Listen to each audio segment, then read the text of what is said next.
오늘 우리에게 주시는 하나님의 말씀은 신약성경 누가복음 7장 11절부터 17절까지 있는 말씀입니다. 누가복음 7장 11절로 17절까지 있는 말씀입니다. 그 후에 예수께서 나인이란 성으로 가실새 제자와 많은 무리가 동행하더니 성문에 가까이 이르실 때에 사람들이 한 죽은 자를 메고 나오니 이는 한 어머니의 독자요 그의 어머니의 과부라. 그 성에 많은 사람도 그와 함께 나오거늘 주께서 과부를 보시고 불쌍히 여기사 울지 말라 하시고 가까이 가서 그 관에 손을 대시니 맨 자들이 서는지라. 예수께서 이르시되 청년아 내가 내게 말하노니 일어나라 하시매 죽었던 자가 일어나 앉고 말도 하거늘 예수께서 그를 어머니에게 주시니 모든 사람이 두려워하며 하나님께 영광을 돌려 이르되 큰 선지자가 우리 가운데 일어나셨다 하고 또 하나님께서 자기 백성을 돌보셨다 하더라. 예수께 대한 이 소문이 온 유대와 사방에 두루 퍼지니라. 이것이 오늘 우리에게 주시는 하나님의 말씀입니다. 누가복음 7장 1절로부터 10절 말씀에 보시면 예수님께서 가버나움에서 백부장의 종이 거의 죽게 될 뻔한 큰 병에 걸렸을 때에 그것에서 그 백부장의 종을 고친 이야기가 나와 있습니다. 자, 아주 큰 병, 심한 중한 병에 걸린 사람을 고치신 이후에 예수님께서 나인이라 하는 성에 들어가서 이제는 큰 병이 아니라 이미 죽은 아이를 다시 살리시는 내용이 오늘 우리가 함께 읽은 본문 말씀의 내용입니다. 특별히 오늘 본문 말씀에 죽은 자를 살렸다라고 하는 것들을 통해서 예수님의 권세가 어떠한지 또 예수님의 주권이 어떠한지를 사람들로 하여금 알게 하는, 그래서 예수님이 정말로 우리의 주님이고 구세자고 또한 하나님의 아들이구나 하는 것들을 사람들로 하여금 알게 해준 매우 중요한 사건입니다. 자, 하버드 대학에서 종교 비교학을 강의했던 캐린 듄이라고 하는 사람이 있는데 이 사람은 석가모니는 예수님보다 반백년 이상을 먼저 태어났습니다. 그랬는데 석가모니의 불경이랑 또 예수님의 복음서에서 베풀어 주시고 보여주신 여러 치유와 이적과 가르침의 내용 가운데 비슷한 부분들이 많이 있어요. 그래서 석가와 예수의 대화라고 하는 책을 통해서 예수님과 석가가 자기가 이야기하는 것들을 서로 대화하는 것 형식을 통해서 불교와 기독교의 교리를 비교한 책이 있습니다. 한때 많은 사람들이 예수님이 반백년 이상을 늦게 태어났기 때문에 예수님이 저 공생애를 시작하기 전에 인도에 가서 불경을 공부하고 왔느니 어쩌느니 이러한 책들도 많이 나와 있었는데 사실은 예수님의 제자 가운데 도마가 인도에까지 가서 복음을 증거했기 때문에 요즘에도 인도에 가면 십자가 문양을 발견할 수 있고 또 예수님의 복음서에 나와 있는 내용이 섞여 있는 것도 발견하게 됩니다.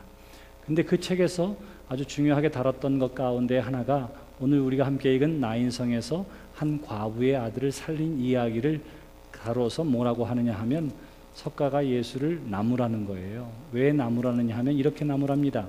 야, 너 왜 그 죽은 사람을 다시 살렸냐?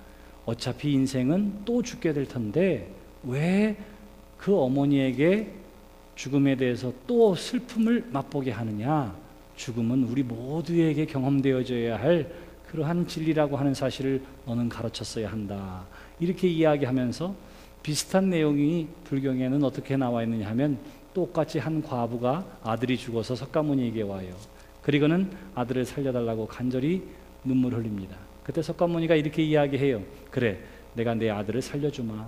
그런데 내가 너에게 요구하는 것이 있는데 꼭 이것만 하면 된다.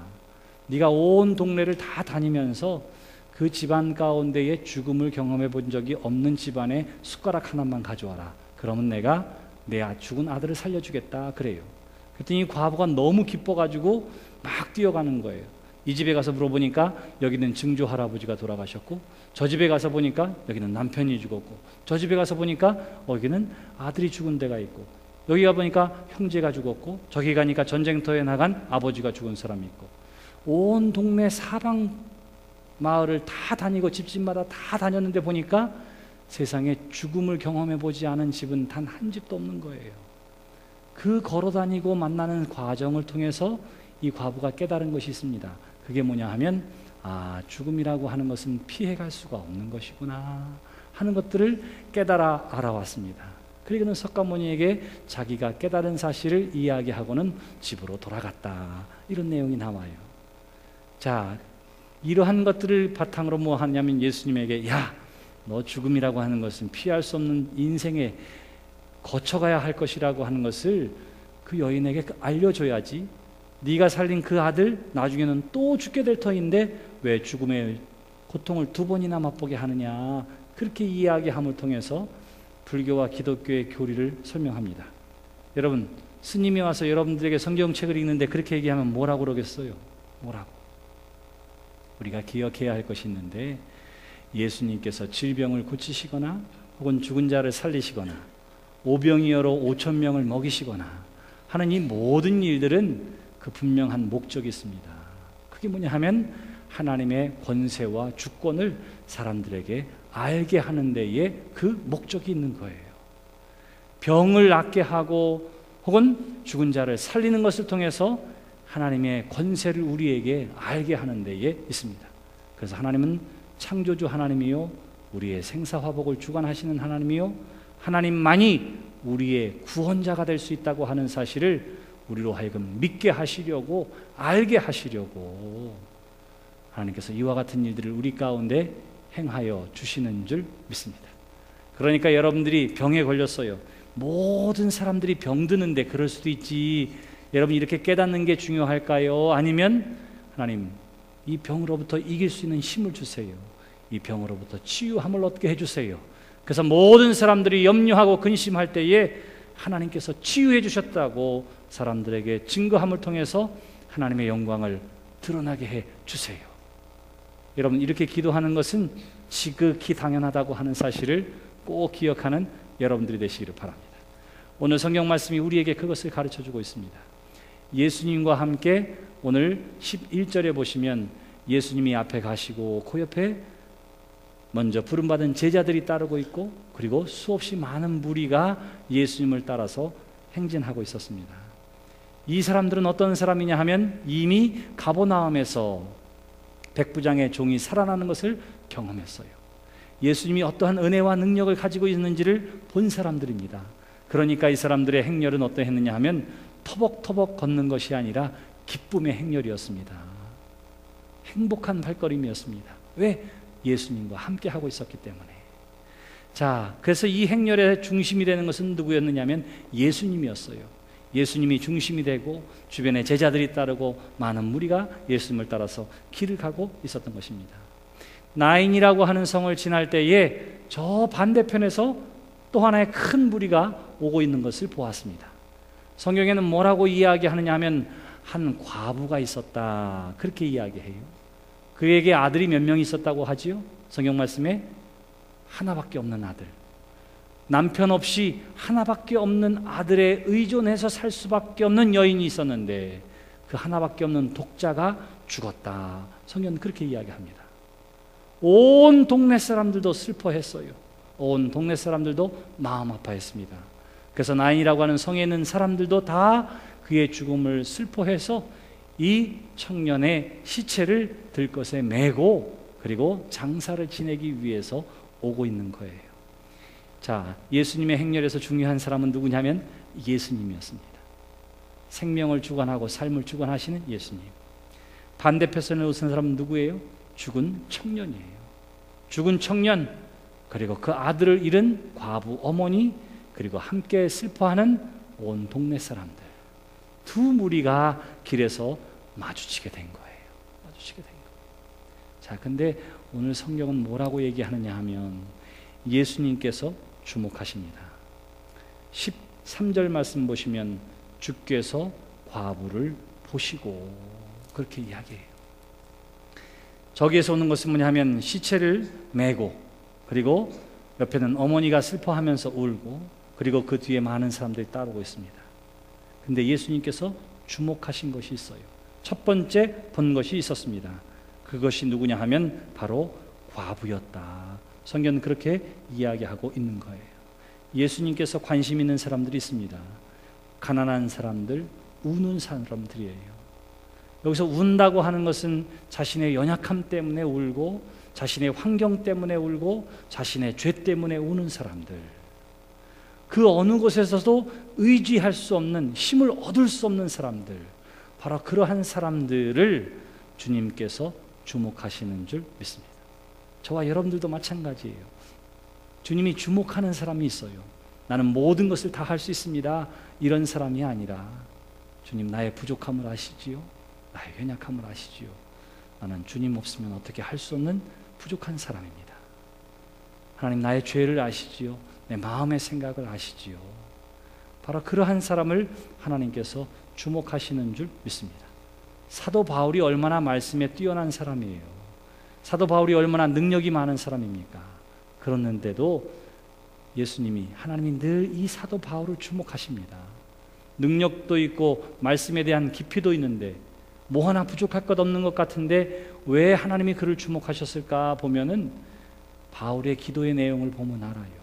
모든 사람들이 훌륭한 사도라고 이야기함에도 불구하고 로마서 7장에 가면 사도 바울이 뭐라고 이야기하느냐 하면, 내 안에는 늘 하나님의 뜻을 따르려고 하는 성령의 법과 내 육신의 법이 싸우는 것을 내가 봅니다. 그리고는 번번이 이 육신의 법이 성령의 법을 이겨서 나를 사망으로 이끄는 것을 보게 됩니다. 오라, 나는 공고한 사람입니다. 나는 비참한 사람입니다. 이렇게 고백하는 것을 봐요.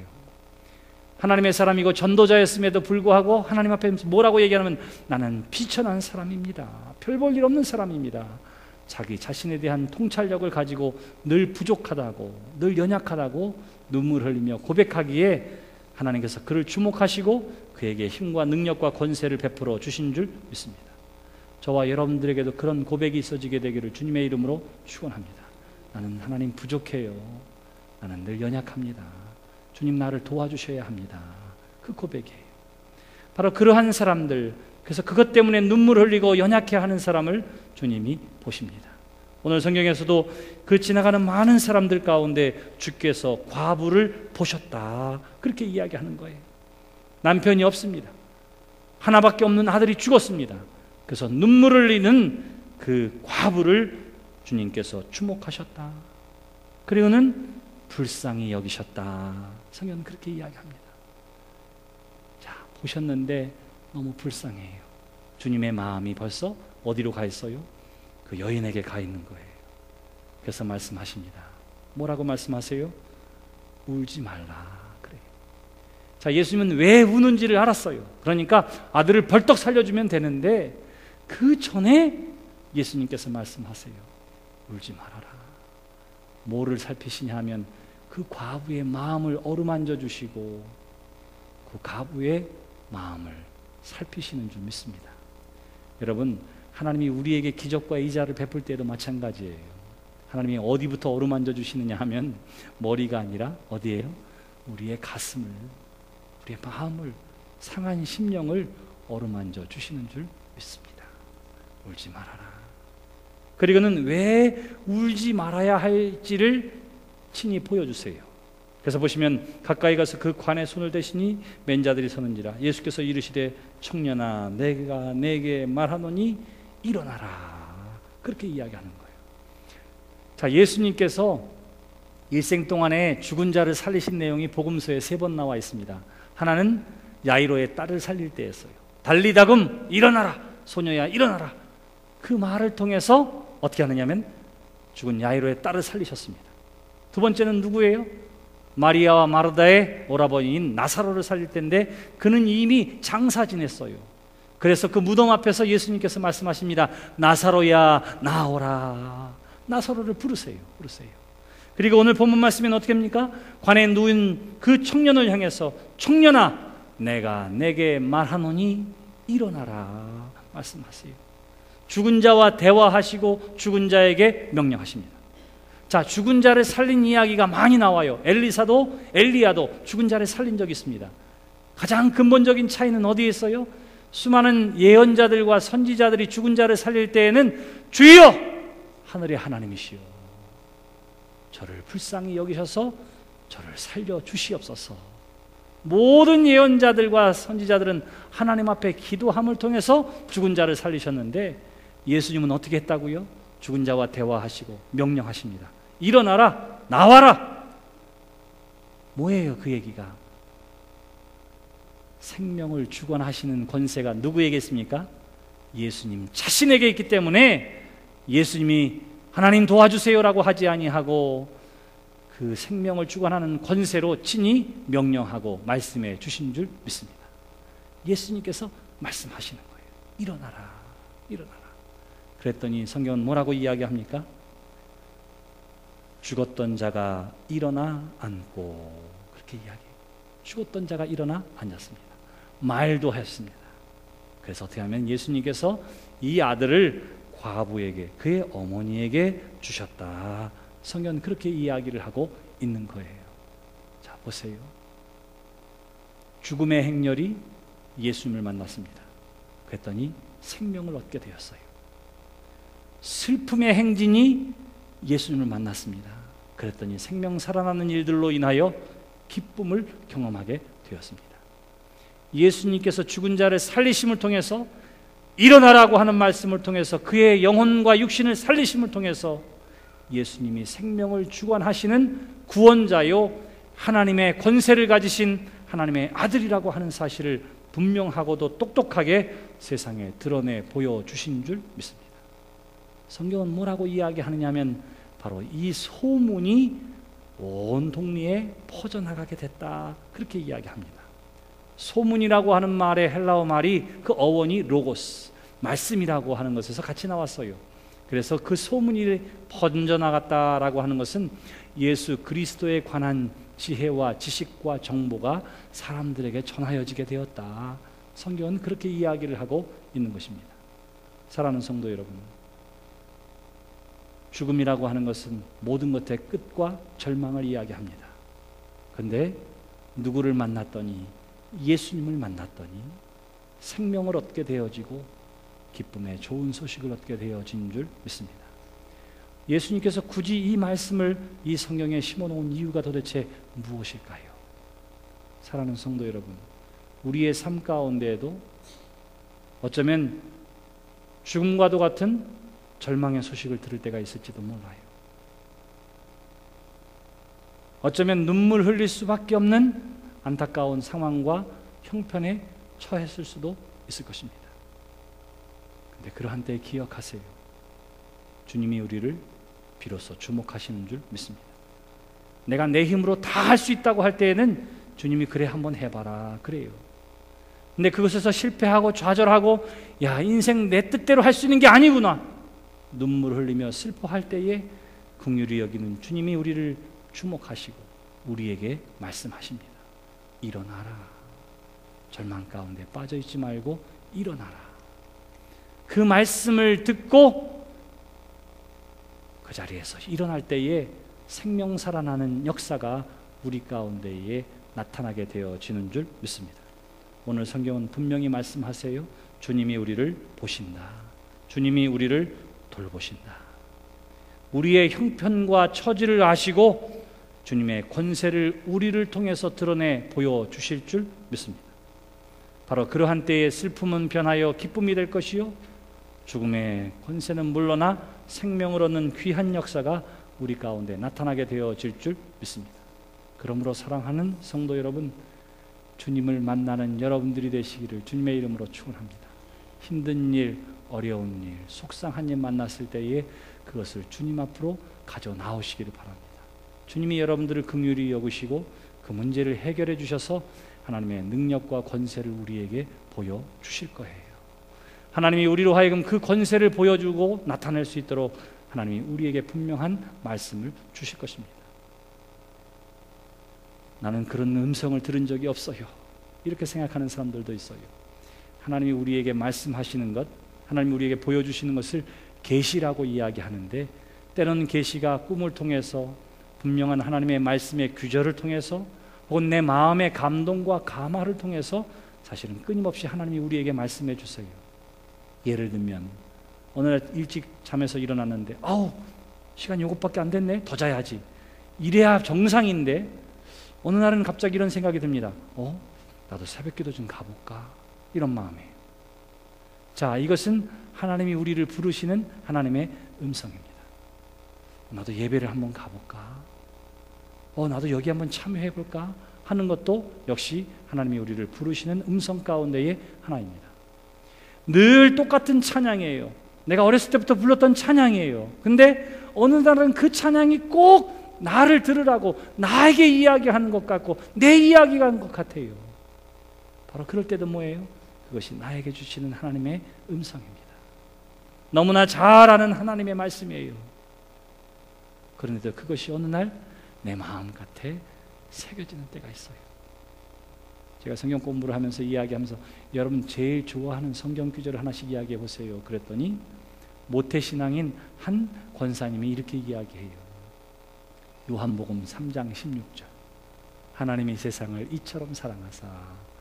어렸을 때부터 외운 말씀인데 어렸을 때부터 언젠가 부흥회에 갔더니 강사가 이렇게 이야기하더래요. 하나님이 나를 이처럼 사랑하사. 이처럼. 가슴을 두둥기면서 그렇게 하십시오. 하나님이 나를 이처럼 사랑하사. 그러는데 늘 외우고 하는 말씀인데도 그 말씀이 내 마음 가운데 하나님이 정말 나를 그렇게 사랑하시는구나. 그렇게 다가와서 얼마나 눈물을 흘렸는지 모른다. 자기가 그 말씀을 좋아하는 이유라고 해요. 여러분 그게 뭘까요? 맞아요. 하나님이 그 말씀을 지금 우리에게 주심을 통해서 만나주시기 때문인 줄 믿습니다. 제가 순탄하게 신앙생활을 한 것 같지만 사춘기 때 교회를 잠깐 안 다닌 적도 있었고요. 그랬지만 다시 하나님 불러주셔서 신앙생활을 하다가 그리고 감리교 신학대학에 들어갔습니다. 신학대학에 들어갔더니 나는 거기는 다 군자들만 왔는 줄 알았어요. 다 성인들만 왔는 줄 알았습니다. 근데 보니까 꼭 그런 것도 아니에요. 나는 가면 성경을 좀 더 자세히 알 줄 알았는데 신학교 한 학기를 마쳤는데 성경 얘기는 하지도 않아요. 엉뚱한 이야기들만 계속하니까 야, 내가 이 학교를 다녀야 되나 말아야 되나 이런 생각이 들었습니다. 어떻게 할까? 갈 바를 알지 못해서 어떻게 했느냐면 오케이, 짐을 싸가지고는 그냥 무전여행을 한다 싶어가지고 그냥 배낭 하나 메고 나왔어요. 그래는 어떻게 하면 계속 내려가서 부산까지 가서 부산에는 또 배를 타고 제주도까지 가고, 여러분 제주도에서 여름에는요 얼마나 시원하고 좋은지 몰라요. 돗자리 하나 피고 벤치 밑에 누워서 벤치에다가는 우산을 펴서 딱 걸어놓으면 비가 와도 그다지 문제가 되지 않는, 그래서 거지도 사는 방법이 있구나 알았어요. 그렇게 쭉 돌아다니면서 이런 생각 저런 생각 기도하고 하는데, 아니 기도할 때 하나님이 너는 그래도 신학교로 돌아가라 이렇게 말씀해 주시면 내가 확신을 가지고 기도하고 공부할 텐데 웬걸 보름이 지나도 하나님은 나한테 한 말씀도 하지 않고 왜 이렇게 기도만 하려고 하면 날파리들이 자꾸 귀를 왔다 갔다 하는지 기도가 집중도 되지도 않는 거예요. 나중에는 돈도 다 떨어지고 할 길이 없어서 이제는 돌아가자 생각하고 다시 제주항에서 부산으로 가는 배를 탔습니다. 그리고는 지쳐가지고 배 밑창에 누워 있는데 바로 그때에 사람들이 계속해서 배를 타는데 배에서 음악이 나오는 거예요. 음악이 노래는 안 나오고 경음악처럼 연주만 나왔습니다. 연주. 그 연주가 뭐냐 하면 나는 길 잃은 나그네였네. 죄 중에 헤매 있는데 사랑의 왕 내 목자 예수 나를 집으로 인도하네. 이런 복음성가였어요. 이런 복음성가. 근데 그것을 제가 늘 아는 찬양이고 늘 불렀던 찬양인데 바로 그 순간에는 하나님이 나에게 주시는 음성으로 들리는 거예요. 나를 집으로 인도하네. 사랑의 왕 내 목자 예수 나를 집으로 인도하네. 그것이 하나님이 나에게 주신 음성으로 들리어서 내가 어디로 돌아가게 되느냐 하면 다시 신학교로 돌아가게 되고 다시 계속해서 공부를 해서 오늘 여기에 있게 된 줄 믿습니다. 사랑하는 성도 여러분, 아들을 잃은 과부가 그리고 함께 슬퍼하던 온 동네 사람들이 무엇을 위해서 발걸음을 옮겼느냐 하면 그 사람을, 그 청년을 장사 지내기 위해 발걸음을 옮긴 거예요. 그 가운데 어느 누구도 이 아들이 살아나리라 기대한 적 없고 다시 기쁨으로 돌아오리라고 생각한 사람 단 한 사람도 없었습니다. 가다가 예수님을 일행을 만났을 그때에도 예수님이 그러한 일을 행하리라고는 전혀 기대하지 못했던 거예요. 근데 예수님 저들을 만나 주셨습니다.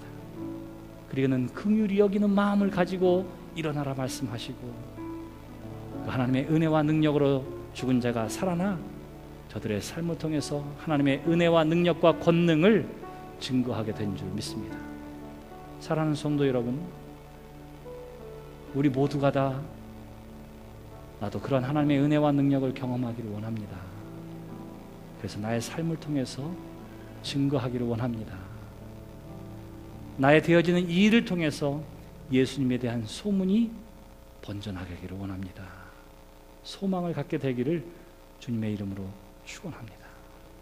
여러분 가운데 내가 무엇을 어떻게 해야 할런지, 그리고 그러한 삶을 어떻게 살아야 할런지 모른다면 여러분 오늘 우리가 함께 고백하기를 원합니다. 나를 인도해 주시옵소서. 나를 인도해 주시옵소서. 우리 함께 찬양할까요?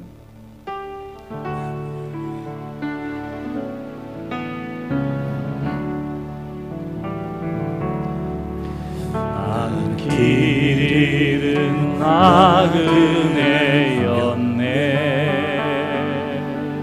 죄 중에 헤매이는데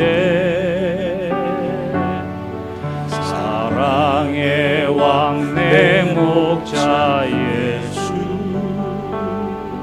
나를 집으로 인도하네. 진실로 선함과 의인자심이 날마다 함께 하시리라. 진실로 선함과 의인자심이 날마다 함께 하시리. 다시 한번 찬양합시다. 나는 길 잃은 나그네였네. 나는 길 잃은 나그네였네. 죄 중에 헤매이는데 사랑의 왕 내 목자 예수, 나를 집으로 인도하네. 진실로 선함과 의인자심이 날마다 함께 하시리라.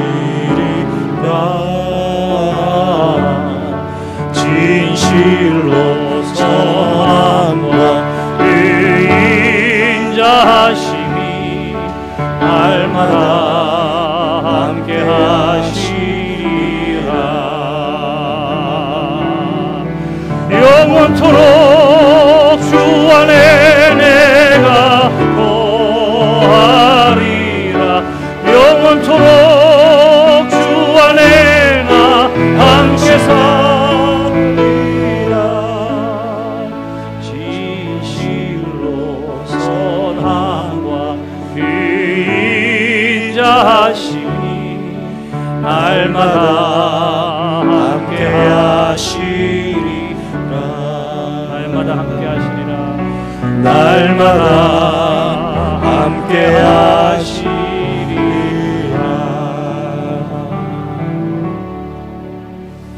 이 시간 우리 다 함께 기도하기를 원합니다. 어쩌면 우리 주변에 독자 아들을 잃은 과부와도 같이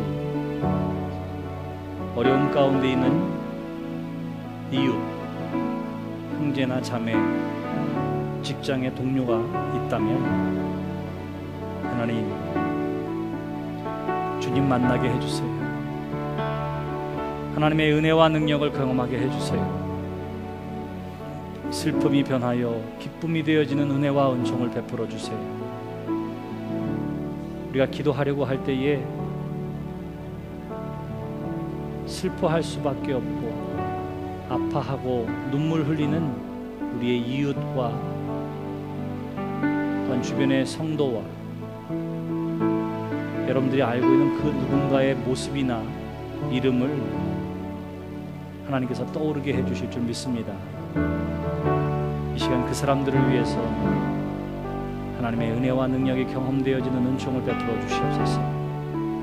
저들을 보시고 긍휼히 여겨 주시옵소서. 회복시켜 주시옵소서. 이 시간 함께 한 목소리로 기도할 때에 우리 주변의 어려움 가운데 있는 이들을 위해서 함께 한 목소리로 기도합시다. 할렐루야. 전능하신 아버지 하나님, 은혜를 감사합니다. 특별히 시간 간절히 빌고나옵기는 아버지 하나님, 아버지 예수 그리스도를 만남으로 말미암아 생명사라는 귀한 역사를 통해서 주님으로 말미암아 구원의 복음을 소식과 복음의 소식을 전했던 것처럼 아버지 하나님, 사랑하는 모든 이들 하나님 예수 그리스도를 만나는 귀한 은혜와 은총으로 말미암아 하나님의 권세와 은혜와 능력을 경험하는 은총을 풀어주시고 있습니다. 아버지 하나님, 사랑하는 성도의 가정을 기억하시고 그 이웃을 기억하여 주셔서 하나님 만나주시고 회복시켜 주시는 놀라운 은혜와 은총, 그리고 우리의 생사 화복을 주관해 주시고 우리를 구원해 주시는 하나님의 은혜와 은총을 경험하는 믿음의 성도들이 될 수 있도록 이웃이 될 수 있도록 도우시고 인도하시고 역사해 주시옵소서. 아름다운 소문이 번져나갈 수 있었던 것은 이 은혜와 은총을 경험한 사람들의 입술을 통해서인 줄 믿습니다. 아버지 하나님, 우리로 하여금 하나님의 은혜와 능력과 권세를 알게 하시고 믿게 하시고 체험하게 하셨다면 우리의 입술을 열어서 크신 하나님의 이름을 드러내는 데 쓰임받는 성도들 또한 되게 하여 주시옵소서. 주께서 함께 하시고 생생 기도했습니다. 이 시간 다시 한번 기도하기를 원합니다. 아버지 하나님, 이제 하나님 앞에 나와 내가 눈물 흘리게 하여 주시옵소서. 하나님 앞에 나와 나의 무거운 짐을 내려놓고 나의 연약함과 죄악을 드러내며 하나님, 난 이것밖에 되지 않습니다. 그러므로 하나님이 도와주시지 아니하시고 붙잡아 주시지 않으면 나는 쓰러지고 넘어질 수밖에 없는 연약한 사람이요 죄인이요 위선자입니다. 주님, 나를 회복시켜 주시옵소서. 이 시간 나 자신을 위해서 다시 한번 한 목소리로 기도합시다. 전능하신 아버지 하나님, 은혜를 감사합니다. 오늘도 우리에게 주신 하나님의 말씀을 통해서 아버지 하나님, 예수님을 만났던 그 과부가 곧 나임을 또한 고백하게 됩니다. 나의 부족함, 나의 연약함 하나님께서 하시는 줄 믿습니다. 아버지 하나님, 도우시고 인도해 주시옵시고 하나님의 긍휼하심과 자비하심을 통해서 진정한 회복을 경험하는 성의 삶이 될 수 있도록 도우시고 인도하시고 역사해 주시옵소서. 어그러지고 흩어지고 갈라지고 상처난 모든 것들을 하나님 어루만져 주심으로 말미암아 치유되어짐이 있는 놀라운 은혜와 은총을 베풀어 주시옵시고 우리 한 사람 한 사람 그 형편과 처지를 아시는 아버지 하나님, 때를 따라 주시는 말씀을 통해서 위로해 주시고 온전케 하여 주시옵시며 은혜와 은총 또한 베풀어 주시옵소서. 주의 성령께서 함께 하시고 귀한 은혜와 은총을 베푸시고 역사하시는 권하며 예수님의 감사를 드리겠습니다.